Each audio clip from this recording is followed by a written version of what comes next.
What's up, you guys? It's your boy Zubly25. Yep, I know it's a different scene here now, huh?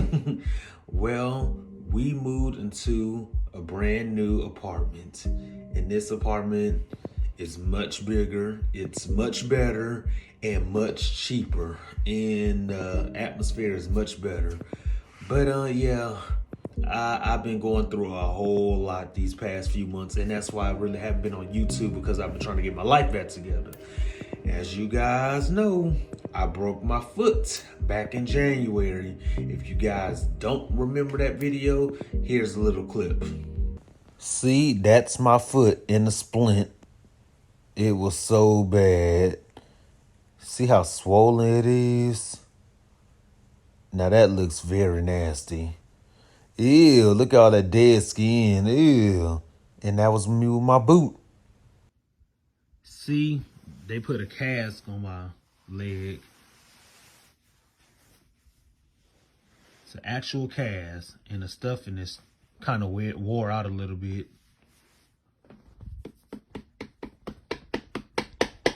Yep, it's a cast. See, that's how it's looking right now at this very moment in the cast. But when I went to Southeast Memorial Herman Hospital, they put me in a stent. Like, they put a stent on my leg, and then they put my arm in a sling. And here's some more clips of it. I'm going to show you these clips right here. See, this was the first stent that I got. They wrapped it up real good while I was asleep. And I kind of like this one better because it's easy access to scratch it whenever your leg is itching. And this is when my arm was in a sling. I couldn't even get the shirt sleeve over my arm. And it was bad. I couldn't even move.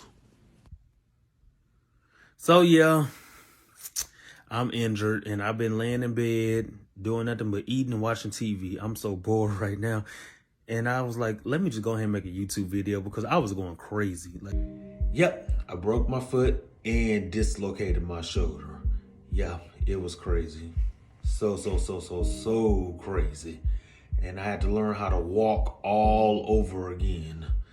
Yeah, that was a traumatic experience and tough experience too. And I wasn't going to therapy, but I was going to my doctor's appointments. But I never went to therapy. I basically taught myself how to walk again. And I'm going to have you guys watch my StoryTime videos of what's going to lead up to this video. Now, I don't know where to start, guys. Like, my life has been crazy this year. Like, my life has been so crazy since from January up to February, March, April, May, June, up until July. Like, a whole bunch of stuff been going on. Like, a whole bunch of stuff been going on lately. But I'm just rewind. I'm gonna start from the beginning. Okay, so when I was on my recovery, depressed, laying in bed on pain medication, I did some soul searching. And I did some scrolling on the internet. And I actually found an old co-worker that I used to work at Raising Cane's with. Yep, I'm not going to use his real name. It's going to be like code names. But I really don't know what name I can give him. I'm going to just call him Marcus. Okay, so I used to work with Marcus back at Raising Cane's back in 2020. He was a night worker and I was a morning worker. This was during the lockdown, so the morning workers couldn't come into contact with the night workers back then. So when the night workers came in, the morning workers had to like be out the door. They couldn't shake hands with them or none of that. But I ran into Marcus a few times, and he was in high school back then, and the only time where we really worked together was on Saturday, because he was in high school at the time. But really and truly, they had online classes, so he was doing online school at the time when I was at work in the morning. But anyway, that's irrelevant. That's irrelevant. I'm just getting to the chase. So it's been like a total of a year. I wouldn't say like a good year and a half. And I haven't heard from Marcus. I haven't seen Marcus at all. And so I was on Facebook one day while I was recovering, and I looked under the people you may know list, and his name popped up. I was like, that name does sound familiar. So I clicked on his profile picture with my nosy self, and I was like, oh, I used to work at Raising Cane's with him. So I was bored. Amber was busy at work. My friends was busy at work. My family was busy at work. I didn't have nobody to talk to at the time. So I was like, you know what? I'm going to just message him. I'm going to just see how he been doing lately, because I haven't heard from him since he left Raising Cane's. Because he left Raising Cane's before I left Raising Cane's. So I messaged him.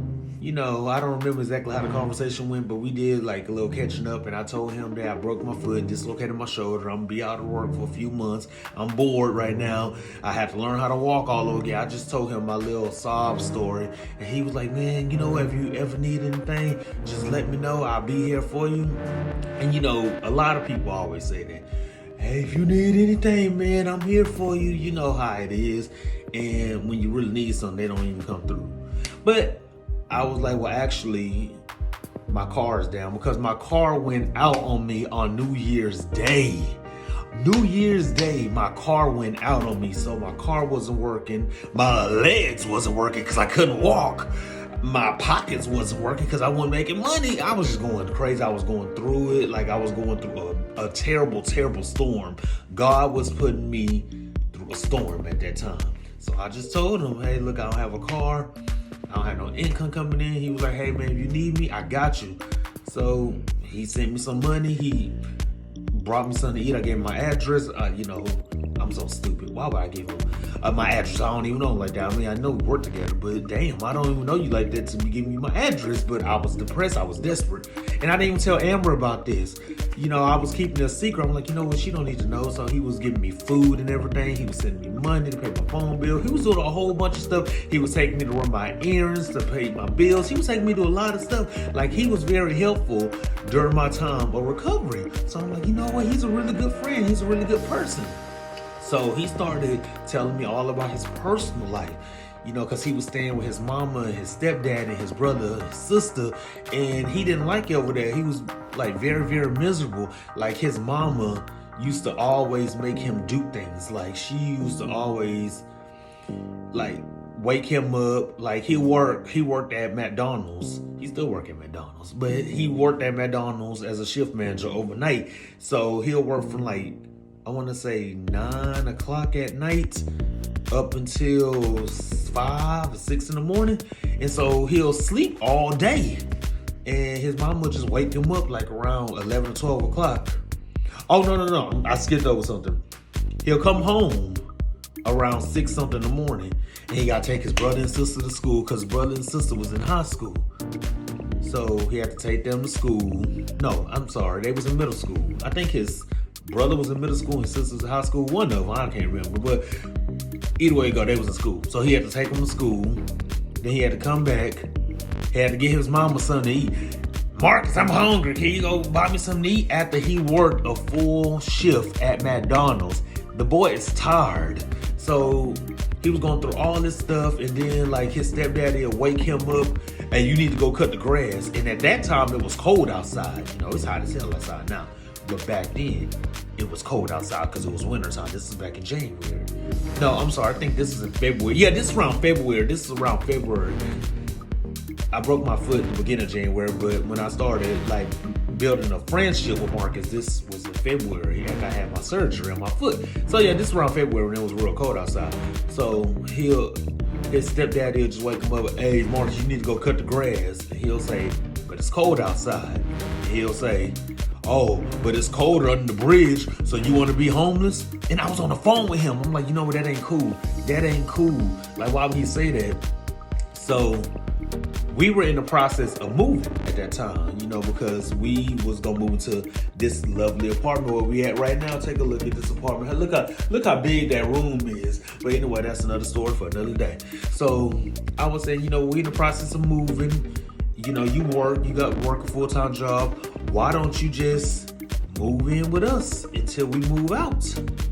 And because I know he was tired of his mom, he was tired of his stepdaddy, and He was tired of his stepdaddy beating his mom because stepdaddy used to be abusive. So he used to beat his mama at the time. So it was a whole bunch of stuff going on. So fast forward, he ended up moving in with me and Amber. And he was a horrible roommate, like a horrible, horrible roommate in the end. But at the beginning, he was a perfect roommate. He used to do everything. He used to take out the trash. He used to say, "Hey, if you guys need anything, let me know." He was very helpful in the beginning. But towards the middle, all he wanted to do was sleep and let the dishes pile up in the sink. Because I was out doing DoorDash. So he would let me use his car to do DoorDash to make some money because I couldn't walk at the time. So I was doing DoorDash on crutches. So I was like one crutch, doing DoorDash, holding the customer's food with the other hand. Yeah, it was crazy. So he'll let me use his car and everything, and all I gotta do is put gas in it. But he wanted me to fill up his car, and I told him, I'm not filling up your car. I'm only putting the gas that I'm using in. Like if I do DoorDash for about 5 hours, and if I drive 100 miles, I'm gonna put like $20 or $25 of gas in there. I'm not gonna put $40 to $50 of gas, because this one gas was like in the $3 zones. Now gas went up to like $4.50, $4.60. It's starting to go down now, but gas is almost $5. But back then, gas was still $3 and some change, like $3.69 or something, if I'm not mistaken. So it used to take his car $50 to fill up, and I'm like, I put in $20, $25. That's all. I'm only putting in what I take out. You got to do the rest. So then he wanted to go half on a car note. Hey, if you use my car, you need to go half on a car note. No, Marcus, I'm not going half. Why would I go half on a car note if I'm not making income? And he didn't tell me none of this. He was like making rules as he went. So he was saying that, and so we told him, hey, look, you're going to have to pay rent. Since you want me to go half on your car note, you need to pay rent over here. So we was going back and forth. Then one day, I asked him if he can do the dishes. Oh, I didn't dirty up the dishes, so I don't need to be doing the dishes. So it was just a whole bunch of back and forth mess. It was like a whole lot of back and forth mess. And I think I still had a text messages on here. Let me see if I got these text messages. If I do, I'm going to show you guys. Yep, I still had the messages. Okay, so I blurred out his real name on here. But he texted me. This was on Easter Sunday. He said, I'm thinking about leaving. Call me. I'm not a puppet, Charles. This is between me and you. Don't put nobody else in it. So I texted him and said, I will call you later. If this is about the dishes, I'm not changing my mind about it. He said, nah, buddy, it's about us. I said, okay, Marcus, I'm done. Then he says, my mom wants to talk to you. This is serious. He always bring his mama into it. Like, come on, you grown. Like, why you bring your mama in this? I mean, I understand you was 18 at the time, but why you bring your mama in this? Then I said, I'm not trying to have a bad day. I will call you later and I will let her know too. I ain't scared of your mama. I'll let her know too. You want me to help you out, but you don't want to follow our rules. So I'm done. Delete my number. Then he said, okay, it's like that. I said, yep, because you really changed, Marcus. He said, it's cool. You want to Amber to be your puppet master, so be it. Okay, he didn't make sense, okay? This ain't about her. I just wish you would try to understand me. You can have it all. I don't know what he meant about you can have it all, but okay. Then I said, all of this happened because I asked you to help out, Marcus. I just asked you one simple thing, Marcus. You agreed to it. So why is it a problem now? He said, no, it's not. It's about the rules. You don't understand. You will never understand. Nigga, there's rules. Every time you move into somebody's apartment, there's rules you have to follow, dumbass. Then he says, I'm taking a break. Then why are you mad then, Marcus? There are rules everywhere you go. We have a child that lives with us. We're trying to teach her what to do and what not to do. Then he says, I'm not a child anymore. Well, stop acting like one. I know right from wrong. I'm going home to clear my head. Me and my mom had a long talk. I'm just concerned. confused. What are you confused on?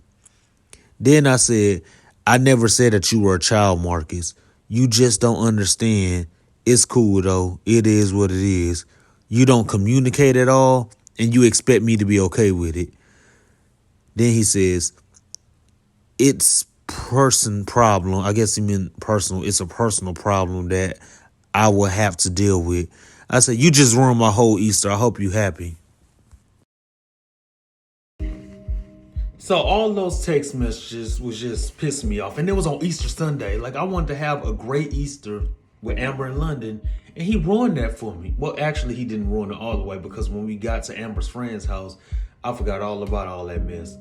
But yeah, to make a long story short, I ended up kicking him out of the apartments, and I will get to that on the next StoryTime video, because this next StoryTime video is gonna be very interesting. You guys are gonna see exactly what led up to me kicking him out and everything. But yeah, this is just a little introduction of what happened between me and Marcus, and how Marcus got in between me and Amber's relationship. You know, it was crazy, but you guys gonna find all that out on part 2. Stay tuned for part 2. Peace out.